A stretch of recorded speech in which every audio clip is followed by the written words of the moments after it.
Welcome back to the program. Many thanks for staying with us. You're watching Daybreak on this first day of March 2021.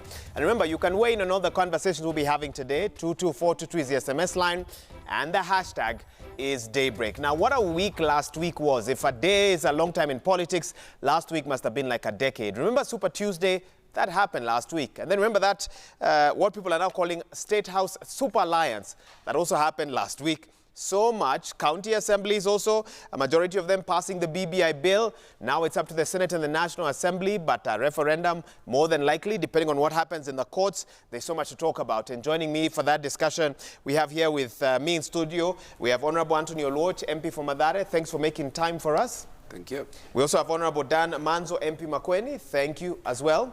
Thank you. We had also invited Honorable Gladys Boss, woman rep, was in Gishu, but I'm told she won't be able to join us. And Richard Onyonka, MP Kitutu Chache. We might also have Anthony Maliba, Arnold Maliba, I beg your pardon, an analyst joining us on the program as well to have that discussion. Wayne, 22422 is the SMS line. And the hashtag is Daybreak. Let me quickly run you through the papers once again. Front page of the Standard. Ruto answers Uhuru. It's a battle for Mount Kenya vote after President Kenyatta accused him of raiding his backyard through the back door. DP Ruto returned to Mount Kenya yesterday and declared that nothing would stop him from touring the region because his name was on the ballot just like Uhuru's. And you can see quotes from both the president and his deputy, and there's more analysis there. If you turn to page 5, Karua becomes the face of no camp as she takes on BBI. She has described the referendum bill as fraudulent and calls for full implementation of 2010 Constitution before amendments are proposed. And you can see a picture there of NARC Kenya Party leader Martha Karua on page 5. But if you turn to page 6 and page 7, more politics as well.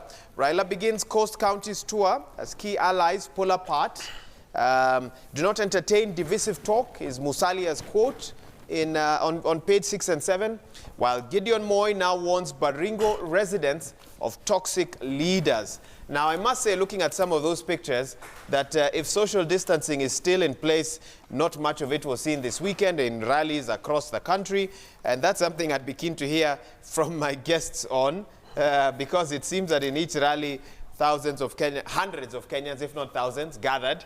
And, you know, it's a week when we're waiting for that vaccine. And maybe let me start with the Honorable Loch here. Should we forget about social distancing and those measures? Because here, clearly, I mean, I can see a few masks, but it seems that by and large, we are back to business as usual. It appears so, and does that concern you, maybe, is what I should also ask as well? It does, it does. I mean, coming against the talk of a fourth or third wave, I think that should concern us. We have talked about a vaccine that is coming. How and when it reaches Kenya and who it will reach is something that we cannot really put our fingers on.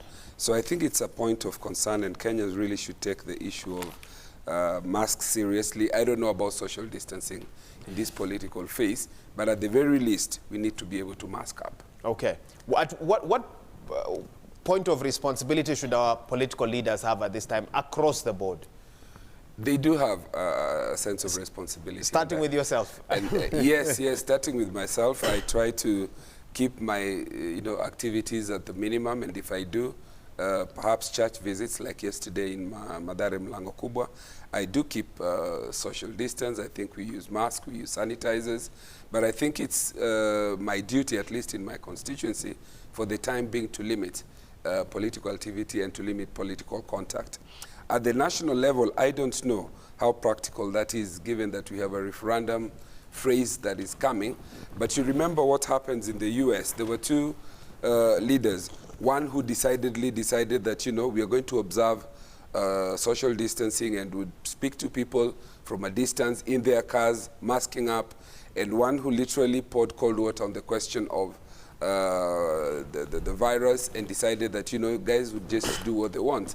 And the result was what it is right now in the US. Okay. I wonder if you'd share that message with your party leader, Honorable Raila Odinga. He's featured in one of those pictures. But I want to hear from Honorable Manzo as well. I know there's a lot happening where he comes from as well, with a by-election slated soon for the Senate seat. Does this worry you, or because many are questioning really why do we have a curfew and all those measures if during the day, clearly if the virus is as infectious as we've been told, it can easily spread with such assemblies. Yes, I think for Kenyans, God has been good to us, because if you see what is happening all over the world, coronavirus is really ravaging the world, and I think we all as Kenyans and as a people must still not lose the guard, because coronavirus is real. It's now rising again. This had been predicted, and the Minister of Health has kept on telling, people, be serious. Corona is still there. I don't know when the vaccine will be effective, and up to when will we reach all Kenyans, because coronavirus is going to be with us for quite some time. And I believe we should not lose guard at all. We should wear the mask, keep on sanitizing, and do everything possible. But with this political rallies. What is your message to the political class specifically? Yes, we have your colleagues. A by-election in Machakos and a by-election in Makueni, a place called Kitisa Kithuke, where there is a MCA, vacancy which occurred, and the elections are on 4th. So I've been in these rallies, and I'm amazed. And I think the best thing Kenyans can do, because it seems wearing a mask has become tiresome to some Kenyans, they should at least keep a distance. And at least keep on washing hands or keep on sanitizing. In these rallies, it is truly chaotic. At a moment of excitement, everybody seems to lose it. And you find even people who've been wearing masks at some point, they remove them, and they're talking to each other very closely. So I think we need to keep on reminding Kenyans and the political class, COVID is still there. And we don't want to wait a situation whereby it now spreads in the country again. And we know where all we've come from, where there was a lockdown, and a lot of people have actually lost their lives. Okay. And you seem to be speaking to yourself as you speak to Kenyans as well. And that's something that we'll keep monitoring and keep calling out here at Citizen TV. But, of course, a lot happened last week, starting with Super Tuesday, and then that meeting on Thursday.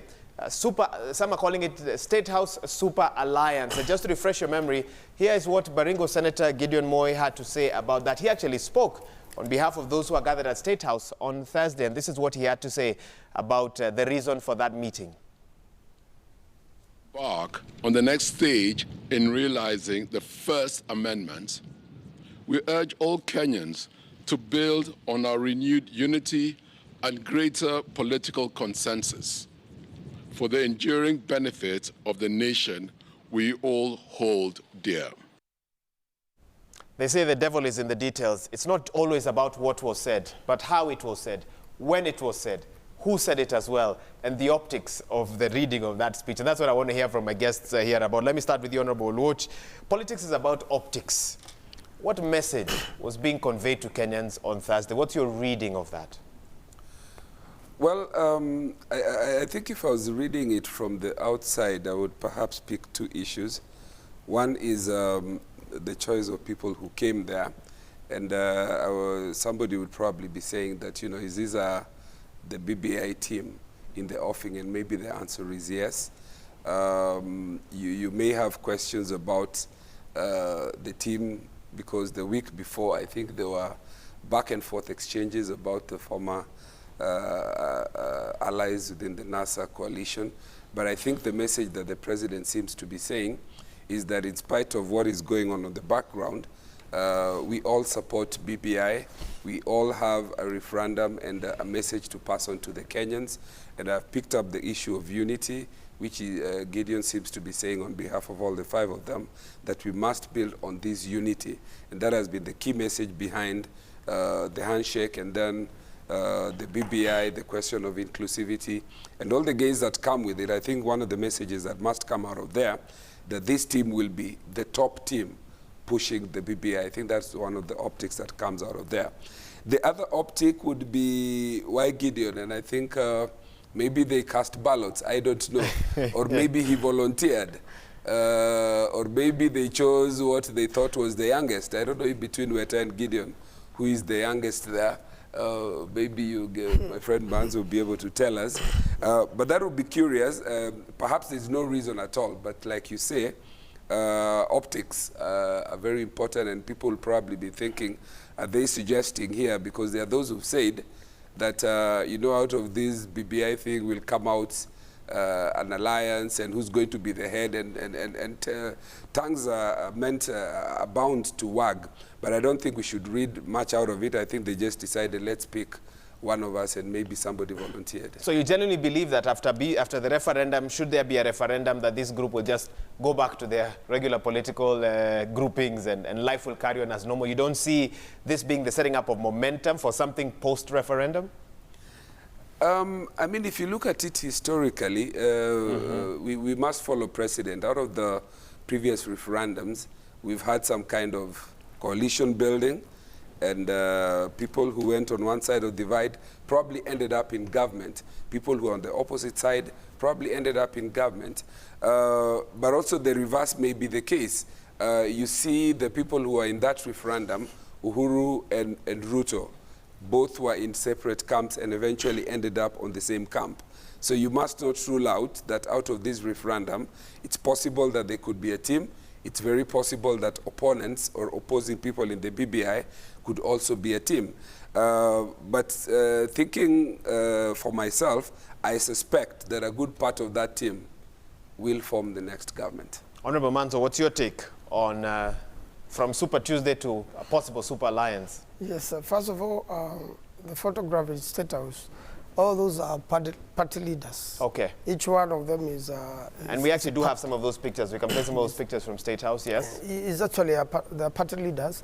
And party leaders are followers, either at the MCA level or at the national level. And secondly, you can see clearly the DP is excluded in this particular meeting or photograph. I don't know whether it is by design or it was just a meeting for party leaders, because there is also no other party leader with their deputy there. And again, BBI is an improvement of the 2010 constitution, and the late Senator Haji did his level best. May the Lord... Why do you term it an improvement? Although it's not a... Because it's meant to improve. Some are saying it's meant to improve. You're calling it's actually an improvement. This is an improvement in itself. Of many of the things which were left out in 2010. As a lawyer, I also say we have not accomplished everything. We have not put every amendment in this. There's still more to be amended. I'll give you an example.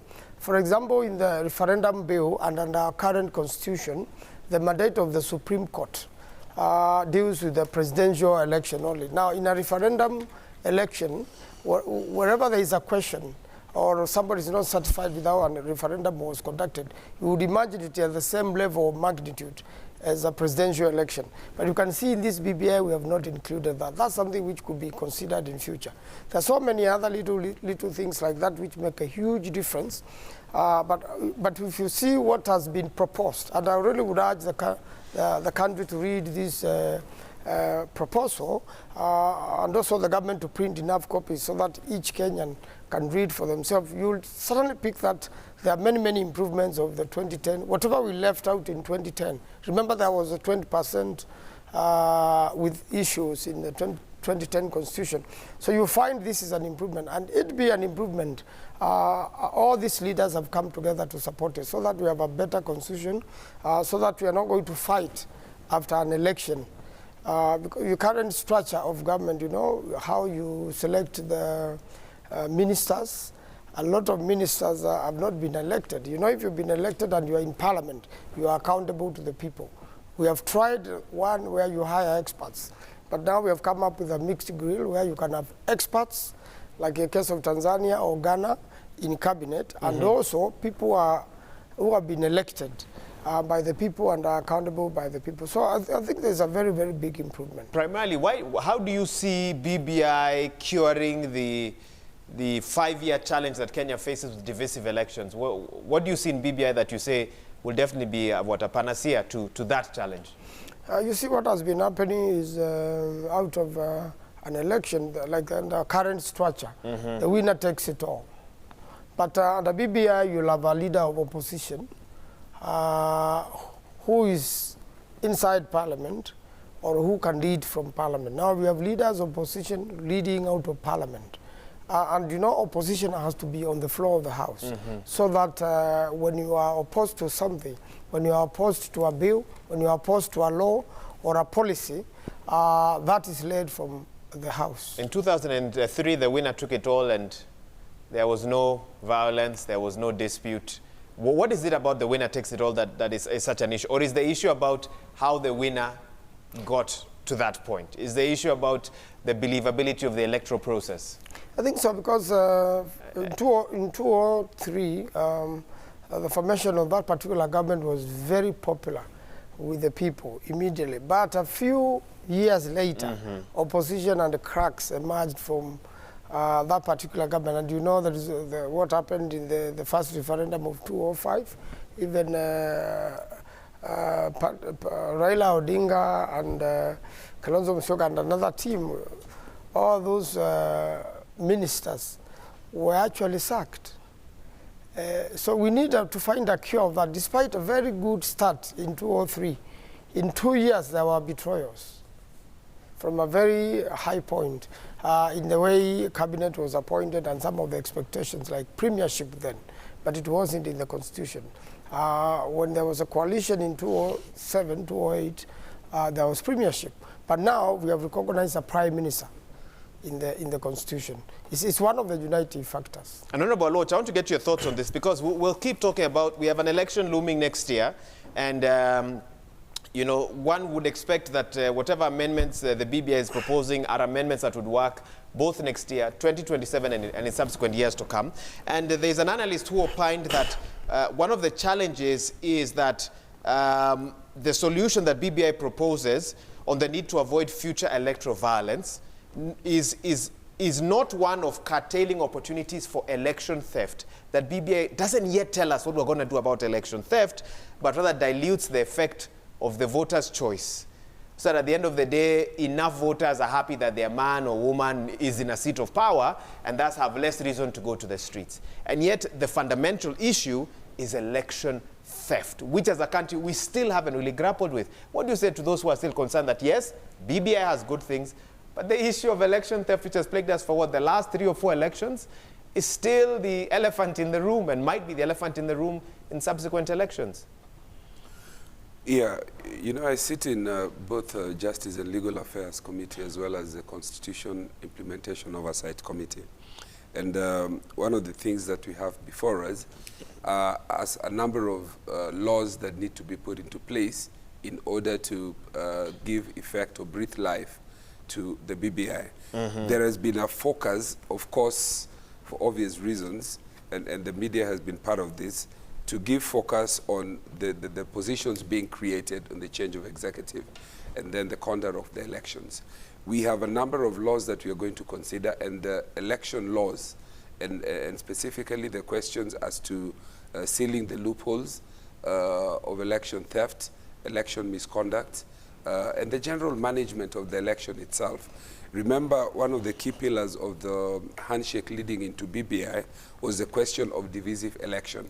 And if you go to the main BBI document, the BBI 1, BBI 2, they are properly highlighted, and then there are proposed legislations at the tail end in terms of the schedule. Those are going to come before us, but the focus has been on the top end of it, which is, you know, to expand the executive. And I wish to look at this in a slightly different way, because the Constitution amendment proposal seeks to achieve inclusivity in various ways which must be looked at cumulatively rather than separately. If you look at the question of gender and the creation of the 70 seats to achieve the 2/3 gender rule, it is a question of inclusivity, reading Article 10 and 27 together. When you look at the proposals around how you can be able to increase money from 15% to 35%, this is a question of inclusivity, because you're devolving fund, including more people into government, more people into economic inclusivity. It is a question of inclusivity. So when you read all those together, including the youth questions, creating of a commission, putting the youths on the table, the disabled on the table, The idea about not having a divisive election has two limbs. Let's sort out the electoral laws. They're coming before the Constitution committees, JLAC and CIOC, which I sit in. But also let's look at post an election, when you have presumably had a free, fair election where there is no misconduct. How do you deal with the protagonists? And it's not about having everybody inside. The person who has led the second best team and scored 5 to 6 million, what happens to that team? There is a feeling and a sense of that person is left out. The troops are inside parliament without the leadership of that particular entity. So when you have an official leader of opposition in a change of governance structures away from presidential to parliamentary, you are sort of including that following of people. Yes, they have lost, but in a fair election, so they accept the election is lost, but they have their leader in parliament to continue to champion their very issues as a government in waiting and to oversight. And then remember that there will be a shadow cabinet and the whole establishment will be properly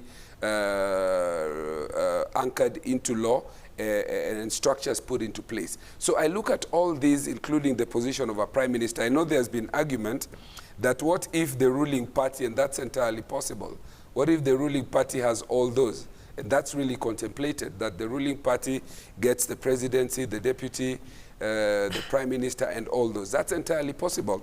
But remember, it is possible, and we hope that this goodwill will be able to be extended by the person who gets to be president, that they're able to look to all corners of this country and say we have a deputy president whom I ran in on a ticket, but I can throw this to West Pokot and say, let me pick a deputy prime minister from West Pokot and another one from Kilifi. So all that is supposed to achieve inclusivity in the sense of looking at the face of Kenya. The last point that I want to make on this is that, remember, in this process, in this system that is going to be changed, you're going to have ministers coming from parliament. And there is a sense in which we lost it in the last election and in the last governance systems we adopted, saying that we will directly appoint, or the president appoints the minister. People don't feel included. However professional those people may be, people don't feel that their person is in government. Those people aren't responsive. The question of oversight is not taken care of, but it is very different if, for example, Manzo is here, the MP for his constituency, and the Minister for Internal Security or Education. I think the people of that place, irrespective of which political divide they will come with, there is a sense in which they feel that a person they directly exercise their vote to elect is also maybe not president, maybe not deputy, maybe not prime minister, but is a minister. Okay. So I think it's important that we look at all these changes in all the inclusivity.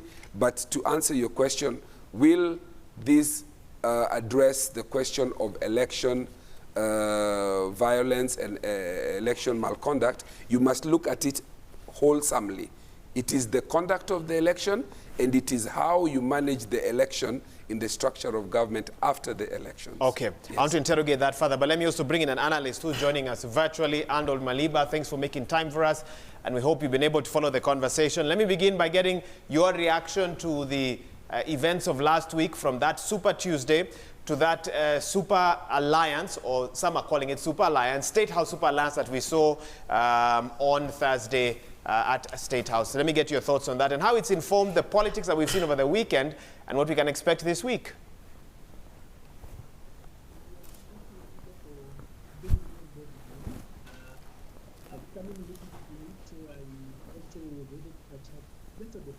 Okay, Maliba, we seem to have a challenge with your sound, and I will talk to you after this break. Let me see, meanwhile, what feedback we may have. Engineer Lazaro Kanyambok says, third wave fear is real with the reckless political activities going on. Government still not making any effort, to purchase. And okay, let me not even read that, but he's concerned that we could see a lot of loss of lives as a result of this third wave, but he's put it in terms that I don't want to read on TV. But a very real concern about the third wave and why Kenyans, we must continue to be careful, even as political leaders call you to political gatherings. Remember, they might have insurance, they might have access to the best healthcare, and it might be a challenge for you. So let us exercise caution wherever we are across the country. Remember, 2242 is the SMS line. Hashtag is Daybreak. Stay with us. When we come back, we've got a lot more to discuss. The events of the week, the politics that informs our economy, that informs our way of life and quality of life as well. And we have leaders who'll be weighing in on that. You're watching Daybreak. Stay with us. We'll be right back.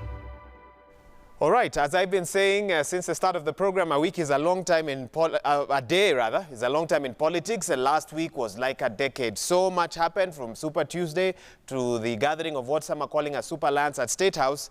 And this man, Deputy President William Ruto, wasn't at State House, of course, not a party leader, but many questioning his absence there.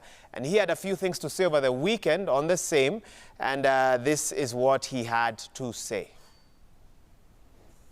Ya kwamba ati mimi nitaongoza mrengo hii ama mrengo ile. Mimi ni mtu ambaye naamini demokrasia. Ile itaamuliwa na Wakenya. Mimi niko tayari kutumia, kama ni katiba ya sasa ama ni katiba ambayo itakuja. Mimi niko tayari kuhakikisha ya kwamba the will of the people of Kenya must be respected.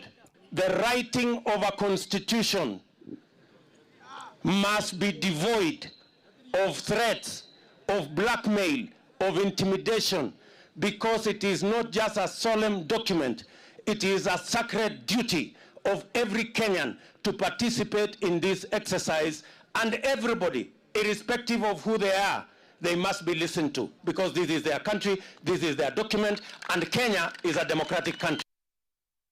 Indeed, the Deputy President had his say. He may not have been at State House, but he took time over his weekend rallies to weigh in, saying he'll not be pushed to lead the no campaign, but he will have his say on that document just like every other Kenyan. And just before we get some reaction from my guest here in studio, Honorable Raila Odinga also weighed in on the BBI this weekend. He had quite a lot to say on it. One, stating that there are those who had misread the intentions of the BBI, already questioning it even before the document was complete. This is a bit about what ODM leader Raila Odinga had to say on the same. Si mlango ambao Raila anatumia mlango ya dirisha atiangie na State House. Hapana. Raila akitaka kwenda kwa State House, wananchi watampeleka yeye. Hii ni kitu ambayo itadumu na itasaidia kizazi hiki na vizazi zingine ambazo zinakuja katika taifa letu.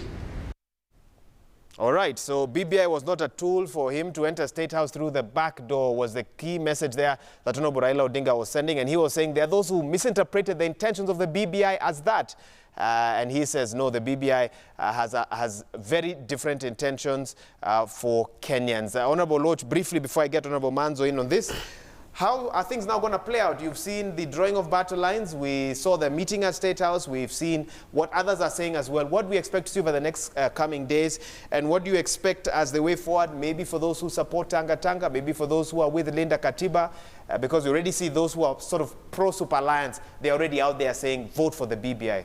What do you see? Well, I think I see a situation in which now we'll probably be able to focus more on content. The in-depth analysis of what BBI will bring, maybe a shift of discussion away from the euphoria about dynasties and creating positions for people, and really getting into the nitty-gritty of what are the gains for the people, looking at how we are going to deal with the question of elections, how we are going to deal with the questions of empowerment and the issues about devolving money and having strong counties. So I see a situation where the debate will shift slightly. I also see a situation in which somebody will become a little irrelevant in the form of the deputy president. Become irrelevant? Irrelevant in this debate, because you can see he is struggling to find a foothold and what to say on this, because for the next 3 months, this is going to be the debate. He started by rallying his people and radicalizing them against the BBI. At first, he said it's creating position. A few tribes are trying to monopolize leadership in this country. And he went on with his radicalization, giving people about economic hard times, do you want wheelbarrow, do you want jobs, or do you want BBI? You know, he actually went into a tangent, radicalizing his people. And speaking to his troops in parliament, you can see a sense of frustration because they saw this culminating into a situation in which their leader would be leading a no campaign. And that having been taken away, now that leaves his troops and his Tanga people rudderless. So you can now see the deputy president struggling to say, you know, I will support whichever constitution you come up with. I will support whichever version you guys decide to choose, but respect the people. But you can see the person really struggling. So I think going forward, we will focus more away from the side shows, which is what the DP had tried to do. He had hoped that this thing would flop at the county assembly. Now that it hasn't flopped, I think we are in parliament, and in parliament there is going to be a more focused debate, and I hope that the media helps us in shaping this. Okay, I'm told we have Arnold Maliba on the line now, and we can get him loud and clear. Honorable Manzu, just hang on, I'm going to give you a chance to respond. Bona Maliba, thanks for making time for us this morning. Last week, Super Tuesday to Super Alliance at State House, and now many are asking which way forward for Deputy President William Ruto and those who support him under the banner of Tanga Tanga, and also the Linda Katiba group as well. What next? What do you expect to see, Maliba? Well, yeah, I don't know whether you get me clearly. I'm sorry, sometimes our technology can actually be very rudimentary. But what we saw last week, number one, of course, Super Tuesday was so much expected after the events that happened the previous week. And then, of course, we saw the parade, the Victors' Parade at State House with Gideon Moy reading the statement. But then you are asking a rather difficult question. What is the way forward then for the Deputy President? I think the Deputy President, by and large, as much as if you look at him and listen to him, you would actually feel like he's a man who's opposed to the BBI process. Just like so many people, if you're going to actually apply the test of reason, logic, and just critical thinking around BBI, you might actually have a lot of issues with it. Because number one, whereas BBI asks very, very pertinent questions, BBI poses questions correctly. The problem has been in how BBI is responding to those particular questions. All those 9 thematic areas they raise are actually very important. Everyone else will tell you that those are issues that we are grappling with as a nation. The challenge has been in how then the answers are being crafted, the responses and the solutions are being actually worked around. Now, what next for the Deputy President? I think he gambled. He needed to have probably started much earlier on and defined a path. Now, he's at a place where in politics is actually the worst place to ever be. He is neither yes or he's no. Like people have actually been saying, he's support, as in he's opposing and he's also supporting. But then going forward, we know that the hurdle of the signatures has been taken care of. The county assemblies have overwhelmingly passed seats. Now we are going to parliament and you have got members of parliament there. I know that once it gets to parliament, it might not have a lot of challenges going forward. The challenge then will just be on 2 major issues. And I think that is where then the Deputy President can get a lifeline, either by ensuring that his views or his input then comes out prominently. And the 2 issues are simply on how we share the 70 constituencies that have been proposed, and the issue of Article 27(8), and of course BBI is proposing that we nominate women, quote unquote, en masse, so that they then fill in that particular gap.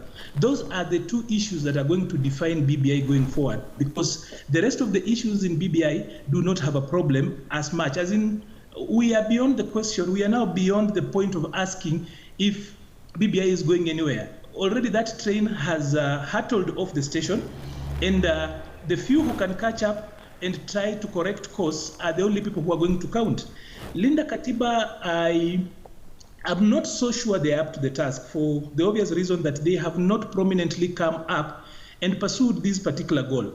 You realize that they've only done a few press conferences, and the other people they're actually competing against have been on the ground. They are reaching out, even if you will say they are using state resources. So for me, I do not think that Linda Katiba has got the sufficient leadership to offer an alternative or counterbalancing voice to the BBI train.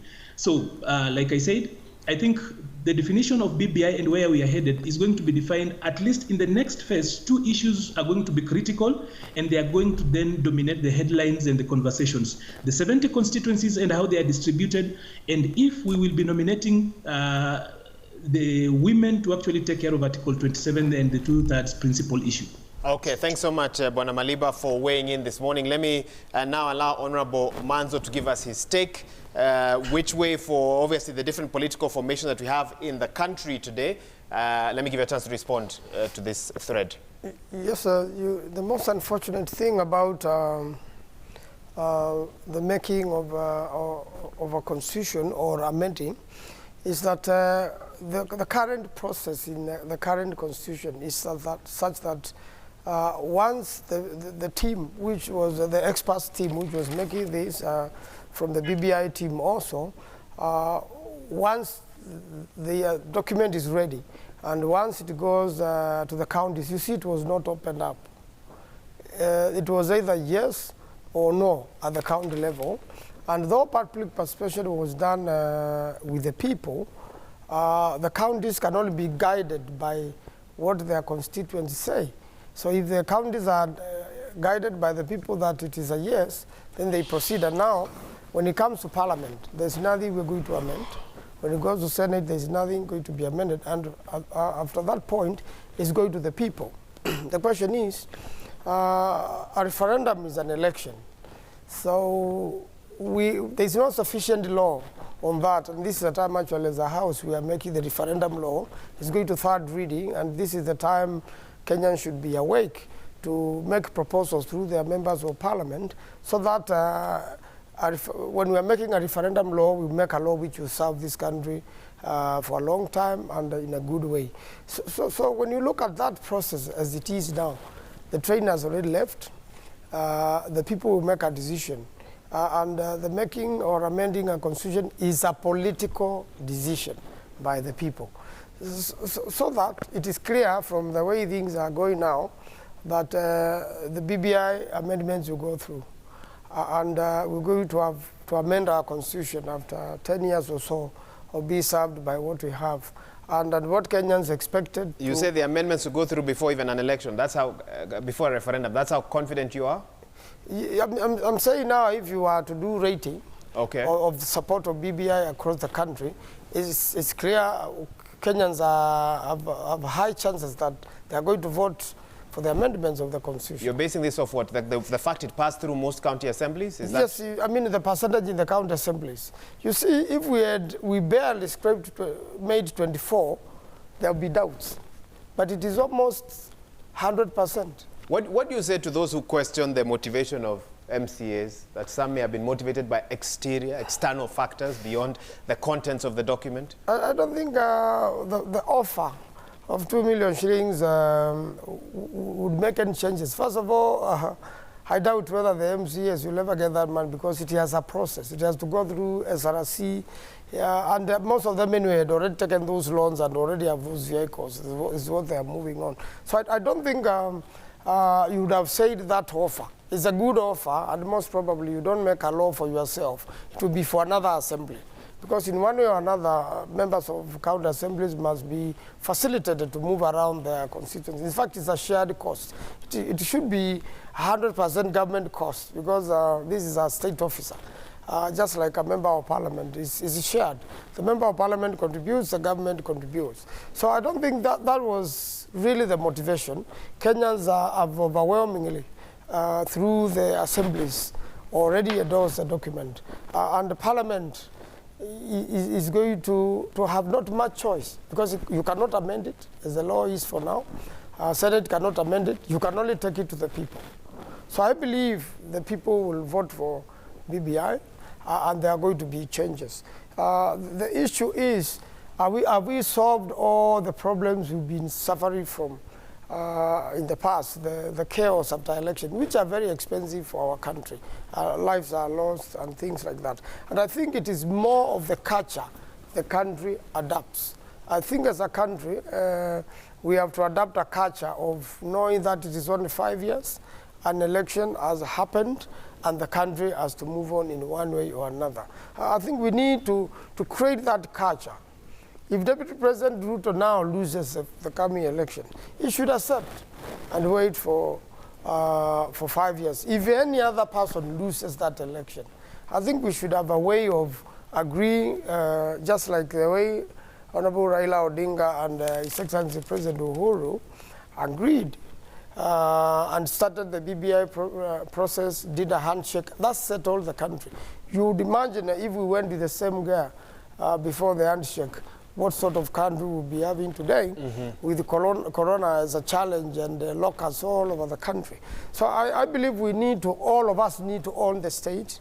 We need to own the government as soon as elections take place. And there has been quite an improvement on that in this BBI process. So I believe we need all of us as Kenyans to begin thinking critically about it. The debate should not stop. There is one chance now with the people. If the people decide to say no, it is the people. If the people say yes, then that has to be respected. Okay. These are some of the thoughts that viewers are sending our way. Engineer Lazaro Kanyambok says, super alliances are expected. Coming together by key opposition figures at State House last week is clear indicator. Everyone is making an effort not to be left in the cold again in 2022. While on SMS, remember our SMS line is 22422 and the hashtag is Daybreak on social media. Someone is saying, no name or where you're writing in from, democracy means the leader takes it all. If both the winners and losers are included in the cake, then why is there need for elections? While, let me see, Sir Nixon Boro Wandugire, who writes in quite a bit on the program, says, how will BBI arrangement prevent the loser of a general election from not accepting defeat like it has always been? What will be the motivation for them to accept defeat? Okay, Honorable Loch, I think you are the one who was weighing in on that. Talk to us about the definition of democracy and how the BBI might alter that. And is there a need, should we go the South Africa way then, eventually, where the party with the most seats nominates the president? I think those proposals were considered, and I think we settled, I think, in the last cycle of election changes that we go presidential. I think the experiment without that pure presidential has not quite worked. We are gravitating more now towards the... Sort of like a hybrid. Yes, a hybrid of sorts, a bit of the presidential and the parliamentary.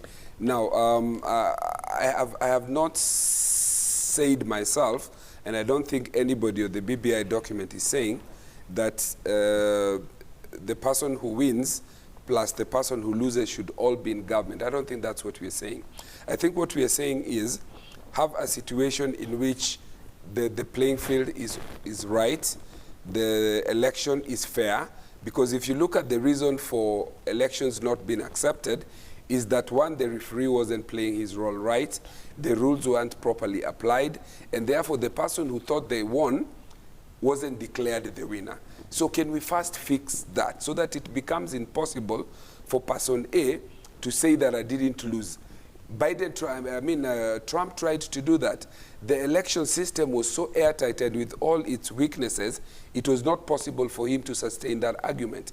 Can we first have that situation of an airtight electoral legal system and regime? Number two is that the person who wins, how then do they transit? And we are not saying that they should be part of government. There is a position being created of leader of opposition, and it has a role. It's not a position being created to reward that person. It is so that he continues to champion and platform the agenda that he was running on, that if you elect me president, I will do this and this. So those becomes the alternative views with a shadow cabinet as the oversight government. So there are two things that are being achieved there. The person who wins continues to win, to govern, but the person who came number two continues to keep that person on toes and try to act as alternative, awaiting for the next election. So I think that's really what we are trying to talk about here. It's not about saying that will the person accept or not accept. Let's create the environment where it becomes impossible not to accept. And the Trump situation is a good example. Let's talk a little bit about what it means to have an airtight or watertight, airtight election. We're about 17, 18 months to the next election. IEBC still in the same status that it was for the last couple of years, and many question, when in terms of building institutionalized constitutional democracy, that Kenya still is very slow in that, and that by now we should know who will be overseeing the referendum, who will be overseeing the election, and there should be confidence amongst Kenyans that we trust these men and women to oversee that process. Are you concerned that till today we are not quite sure who will oversee the 2022 general election? I'm extremely concerned, and I think as members of parliament, this has been an issue which I think we ought to have resolved by now. It is not proper that we go into an election and even a referendum with 3 referees out of 7. And I know they have won the legal technical argument in court that the IEBC is not properly constituted with 3. But let's look at what was the actual spirit of the law when you're saying that the quorum of 3 can constitute a commission. I don't think that was the intention of the law. When we have 7 commissioners, the idea of quorum being 3 is supposed to mean that in the day-to-day running of the commission, some commissioners may have traveled, some may be off station, some may be indisposed, and therefore 3 can sit, and the other ones being in place, the commission can function so that there is continuity and the functions of the commissions do not stall. It did not mean that 4 commissioners can totally be away, resigned, not commissioners anymore, and you're using that clause that 3 people constitute a commission. I don't think we can go into an election and a referendum with this, because when you're talking about perceptions and about a referee and an even level playing ground, some of the perceptions that build into an election not being accepted is the composition of the IEBC itself. And I think that is something that even as we sort out the referendum bill, I hope that we look at a situation where we need to fill the 4 remaining commissioners. And I want Arnold Maliba to actually respond to that. Maliba, you know, many say Kenya should have learned from the past. By now, after previous elections and the experiences there, we should have an IEBC team that is well constituted, not 3 out of 7, as Honorable Loach has put it, that would bring about the level of confidence that an election has been well carried out, so that should the implementation of the BBI then fully proceed after that, you know, if Kenyans agree to it, then there's no question about the election that was then had before that. Do you think that there's any sort of behind the scenes as to why it would take so long for this process to happen? Because we know whoever will sit on that electoral commission, there's a lot of politics behind that, Maliba. First of all, I think it's important to just point out that IEBC no longer attracts talent for obvious reasons, that it's a career graveyard. Every time, however well you are doing elsewhere, once you get to IEBC, then you know that your career apex has actually been achieved and you might not go so far. But then the challenge is that whereas that is a problem, and anyone else will tell you that it's a big problem, even how Mheshimiwa Loach is responding to it and how how BBI is responding to it does not guarantee that we actually are going to get to the end of this problem. The crafters, or rather the architects of the Constitution, initially just shied away from going the American way, because we still are trying to talk about independent commissions that somehow we are controlling them from another end. We insist that we have got 3 arms of government, at least at national level, 3 arms of government, and we've got 2 at county level. Yet we talk about another element of government that should be quote unquote independent. So long as commissions have got a way of being interfered with, either through parliament, through ministry, or through treasury, then it's going to be very difficult. One of those ways I'm thinking BBI should have been bold enough to actually try to address in ensuring that IEBC is really independent. Because when we talk about perceptions, truth is that perceptions are normally either informed by reality or they then inform reality. So has IEBC been always independent? The question is out there and we all know what happens. So probably BBI should have gone a step further and just proposed a 4th arm of government, so that we've got the executive, we've got the legislature, we have got the judiciary, and then independent offices.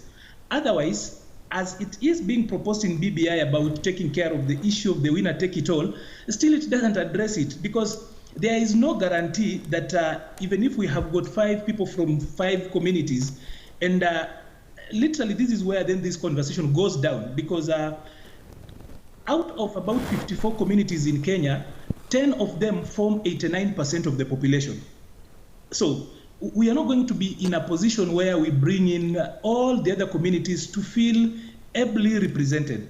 But then, even as we talk about that, then the problem has always been, or rather the question no one wants to respond to, what has stopped the current government from taking, or rather just doing these things when the constitution is currently talks about these issues, provides for them.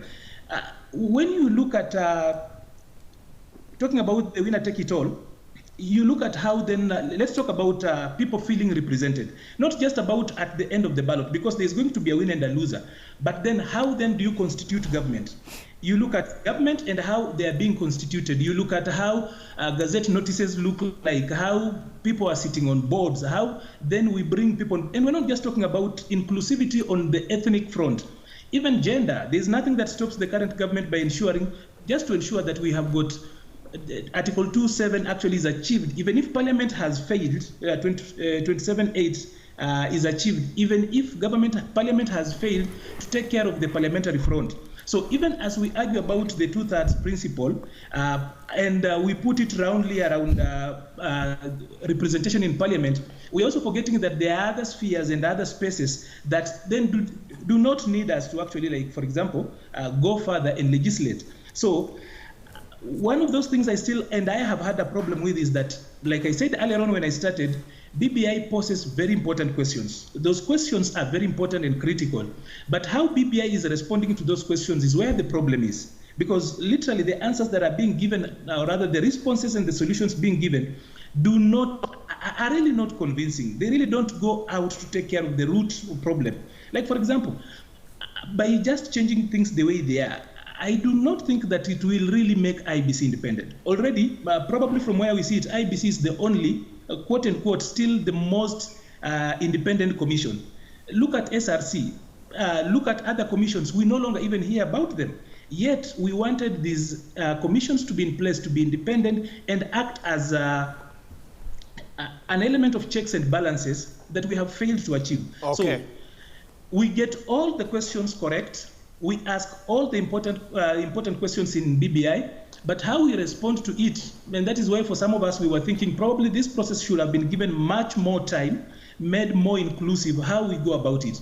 Otherwise, we are going to rush, and then in 2027 again, we will be doing another BBI process to correct the things we either are rushing through now or we are ignoring at this particular moment. Honorable Manso, do you agree with him on that? And also, where are we with the whole IBC discussion and independent constitutional bodies as well, that many feel is part of the reason why 2010 Constitution has not been fully implemented? The spirit and letter of the law still remains not fully implemented according to some, and they wonder whether, even if BBI is passed, whether we then will follow BBI as anticipated, or in 2027 we might need to have another discussion about more amendments. What's your take on this? Yes, I don't think, first of all, BBI has sorted out every other issue we have on election, and especially when it comes to dealing with the IBC.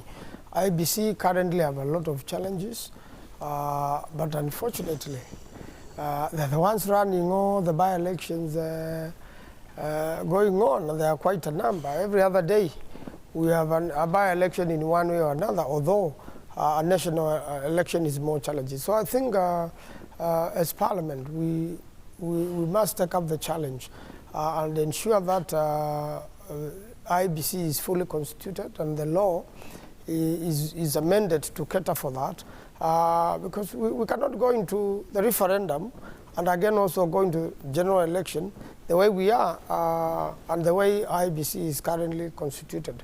Although I also want to appreciate they have done very well despite the challenges. There are a lot of technological challenges. When you go to technology and the technology we applied, it had a lot of issues. If you compare us with what has happened to America in their last election, any question raised was able to be responded satisfactorily within a short time. If it is an issue to be taken to court or a recount, it will easily be ascertained. So in Kenya, we have a lot of challenges which have to be worked on now, and especially the electronic reporting system It has a lot of issues. A lot of people will appear in police stations. Their names are missing. Their fingerprints cannot be found. And you have only a day to sort that out. And probably the elections will close in the evening with that particular person not voting. We have also not dealt with the issue of you are an official in the election, the security.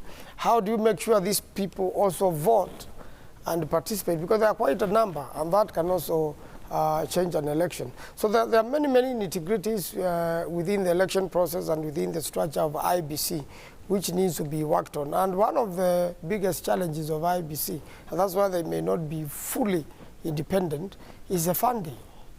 If you don't fund IBC as required, then how do you expect them to perform if they don't have all the monies to purchase all the equipment?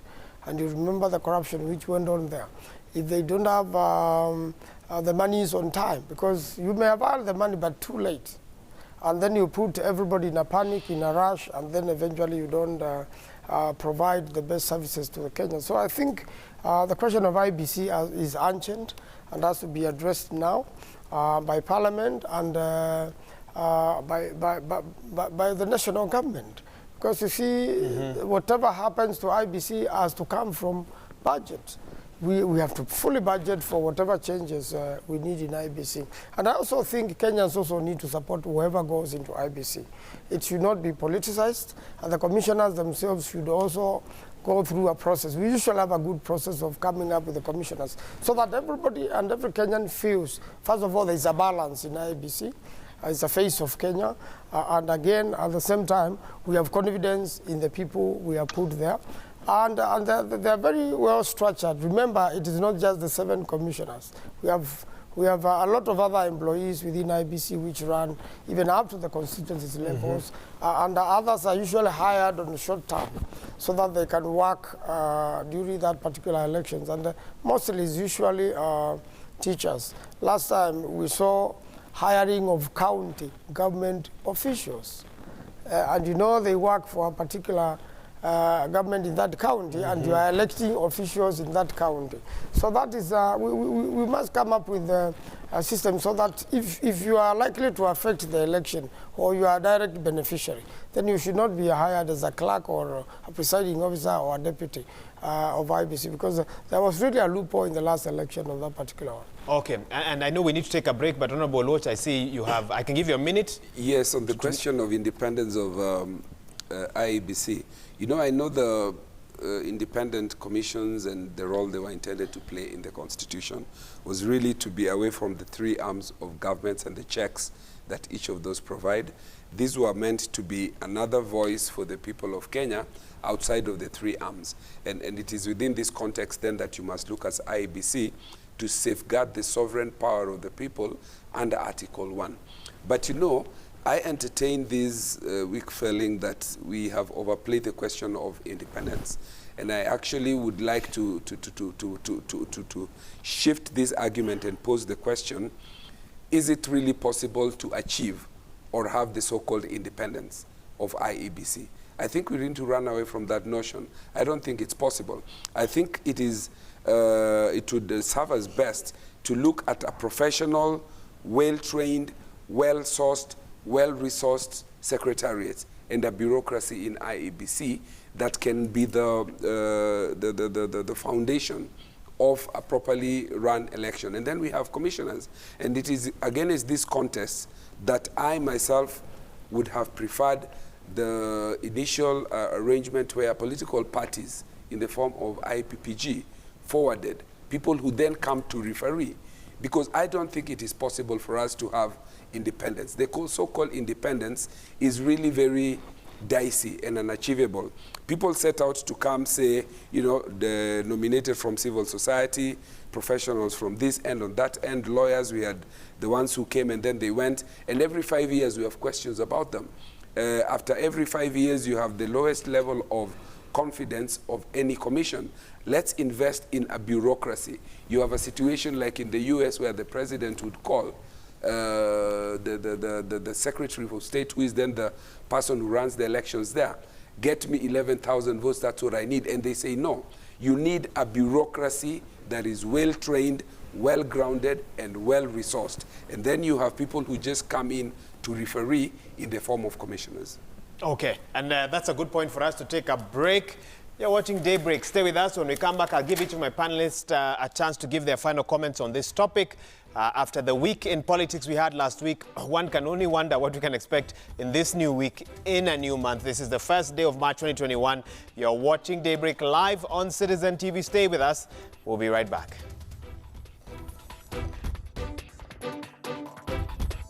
Welcome back. Thanks for staying with us. My guest still here with us in studio. We have Honorable Dan Manzo, MP Makueni, Honorable Anthony Oloch, MP Mathare. Joining us virtually is Arnold Maliba, a political analyst. We had also invited Honorable Gladys Boss, woman rep Uasin Gishu, who told us she cannot make it, and Honorable Richard Onyonka, MP Kitutu Chache, who also could not make it. Honorable Manzo, let me actually start with you before I allow Maliba to weigh in. So now, what next? 24 counties plus have already assented to that bill.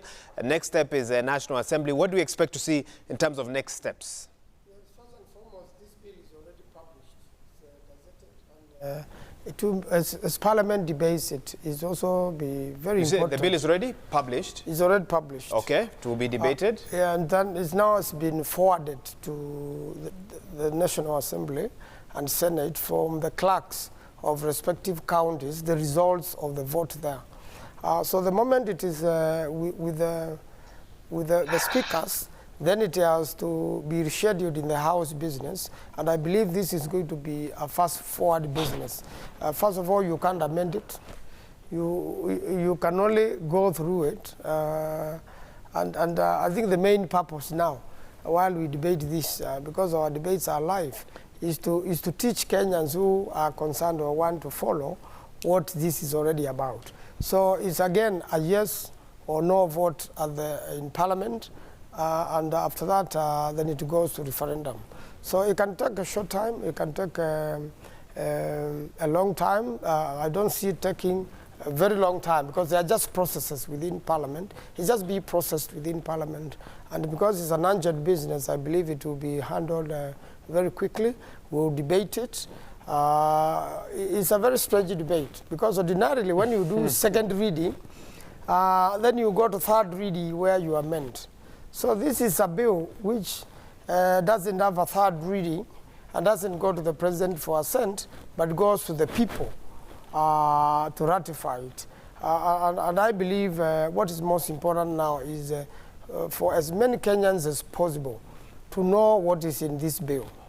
And one way of doing that is to make sure that we publish, and most probably we'll be proposing in the House in a language many Kenyans can understand. English and Kiswahili will be very important so that many Kenyans can read and know what they are going to vote for. Otherwise, a referendum being a political process, Kenyans will probably just listen to their leaders, what will be lobbied, and they'll just go and vote it. So for the House, is a very unique debate because whatever we debate, we can't change. You can either support or oppose. So it's more of understanding and then taking a position. Yes. But you cannot amend. You can't really amend. Arnold Maliba, Honorable Manzo has spoken about the role of Parliament in this. What would you say is the role of Kenyans now? Is it simply wait for referendum day now? Is that what you're doing? Once the process went through the county assemblies in the first place, then the only other people who can stop this particular process or redefine it then will only be Kenyans. For the simple reason that Parliament in this particular process is only serving as a conveyor belt. They will have to look at it and then take it to the people. And it's now the people who can actually, well, fairly, if you were to look at it from a milestones perspective, then you will be that the next important milestone is not even Parliament, it's the people. Now the problem is that the threshold for them bringing in or rather adopting BBI is quite low, because all we need will just be about 25% from a minimum of 24 counties. At least that particular threshold is so low. I'm looking at it from this point. The guys who are pushing BBI knows too well that they need about 5 million votes, 5 million to 6 million votes. And that is why even when Waweru and Honorable Junet were submitting their signatures, they kept on talking about the 5 million threshold. not necessarily telling people why they're actually pushing that, but they know that is what they need. Now, out of about 17 million registered voters today, that's quite a very small threshold. And this is what I would like to say, that from where we sit now, you can, without necessarily getting into difficult mathematics and political calculations, say that BBI will pass, even though with a minority, because you don't need a lot of people. And the reason why I say that a minority will pass it is that there has not been sufficient civic education. Even as we argue, a few politicians have picked these issues and then run away with it around sloganeering and ensured that the core and the meat of this particular process is not discussed. So for young people, BBI means that they're going to get a tax holiday if they are in business. For the people who feel like they are pressed, like for example, the people in Georgia, BBI means that they're going to get a constitution. So BBI means so many things to different people that you might not be able to have a wholesome conversation and a meaningful one that then ensures that people make a very informed or a thoroughly informed decision when it comes to voting. And then there's the feeling around voter apathy, because whereas in the past we have had very strong political voices and leadership picking on one side of the referendum or the other, this is the first time we are going to miss that kind of leadership, at least in the opposing wing, because the man who quote unquote everybody else expected that he would actually oppose is walking away and is shouting so loud everywhere, telling people that I will not take over the leadership, of actually saying no. Of course he knows, and he's saying that out of the knowledge that if he's going to understand to oppose BBI as a major government policy, then it goes without saying that after elections he automatically will have to leave government. And even if he can't leave government, because there is no law that then dictates that he leaves, but then the establishment that remains can actually make it so difficult for him to be around. So I do not think that, for example, the DP is not saying no or boldly moving out to lead the no campaign because he supports BBI. But he knows the consequences that will come with him opposing BBI. And he probably thinks that's a price too high for him to pay at this particular moment. So BBI is going to go through, but with a minority. Unfortunately, we will pass a document, we will have very little understanding and real ownership going forward.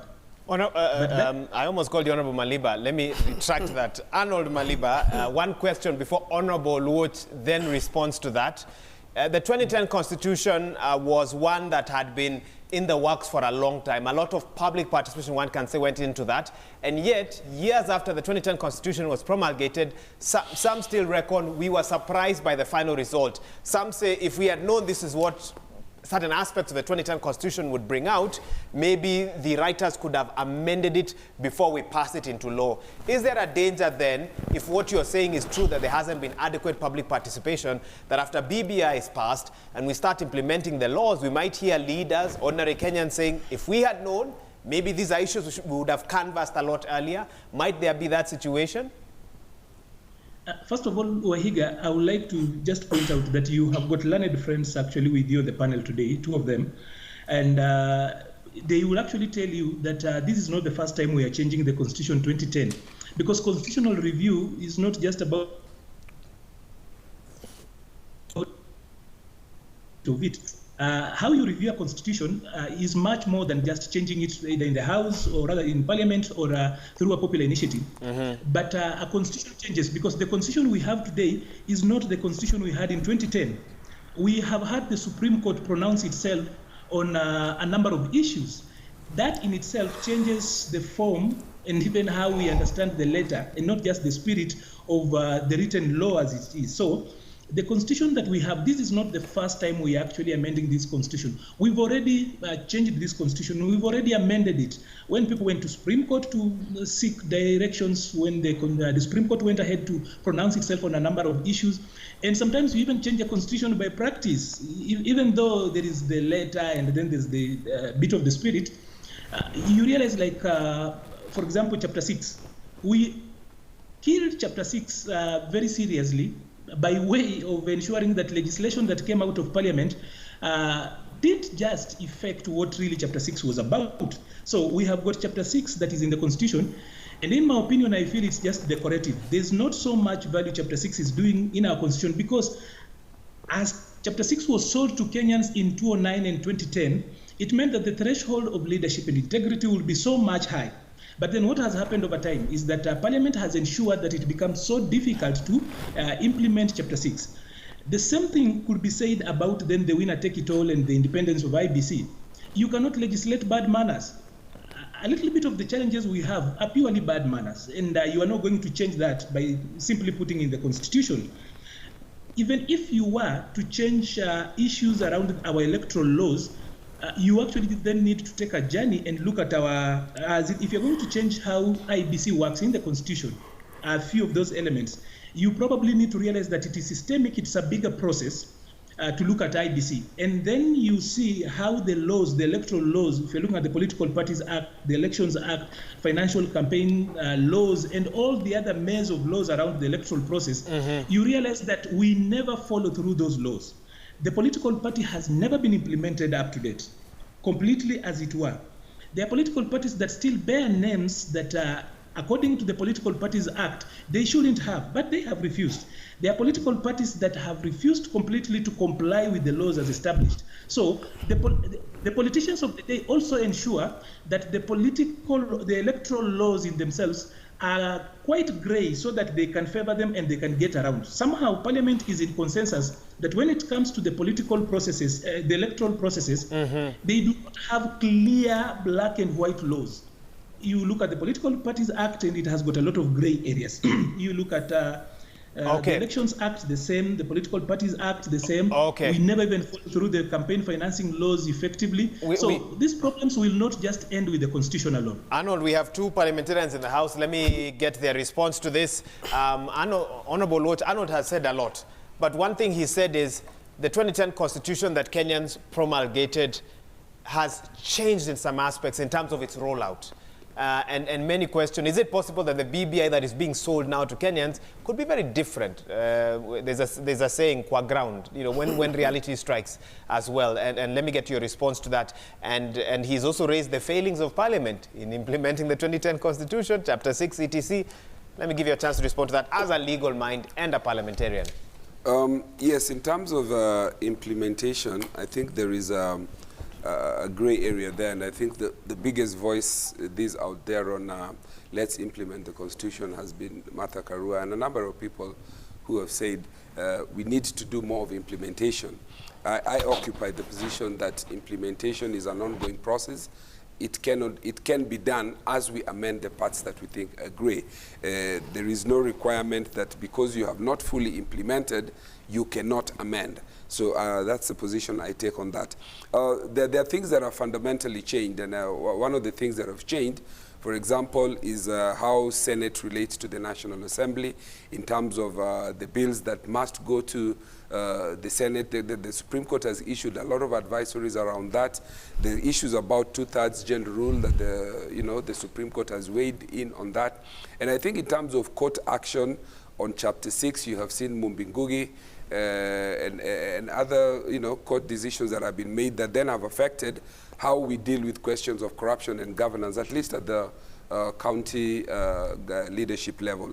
So yes, a lot of things which have not changed in the black letter law have in practice changed about the 2010 Constitution, and that is very true.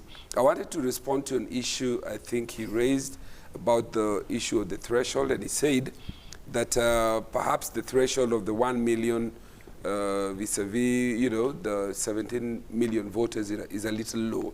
And I think there is need for us to dig into why did we have an alternative route in 257 to change the Constitution away from the parliamentary route in 256. I think the philosophical underpinnings here are important for us to grasp, so that you do not take away the sovereign power of the people to make law. They delegated it, and by delegated it, they allowed us to make those laws. But 257 allowed an avenue for the common people to reserve to themselves the right to do that on their own, exercising that direct, not indirect, power to change the law. So when an ordinary person or a group of supporters or promoters decide that they want to do that, I think the framers of the Constitution did not want to make it so strict in terms of number threshold as to make it impossible. That's why they came up with the 1 million, so that you don't have frivolous amendments, and not beyond 1 million, so that you don't make it impossible to achieve. Okay. So that balance is important to strike. The last point that I wanted to make is one that you asked and you responded to, and I wanted to weigh in on what's next after this. And there are a number of questions that I think the two speakers of the House and the leadership will have to grapple with. One is a question of publication.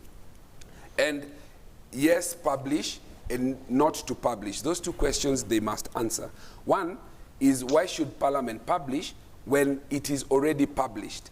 So that the bill is just coming for us to admit and debate. Yet, the chapter on legislation and the process of making laws requires that it goes through the process of any ordinary bill. So those who believe that, yes, it should be published, are looking at it from the conservative perspective, that for any bill to have any force of law.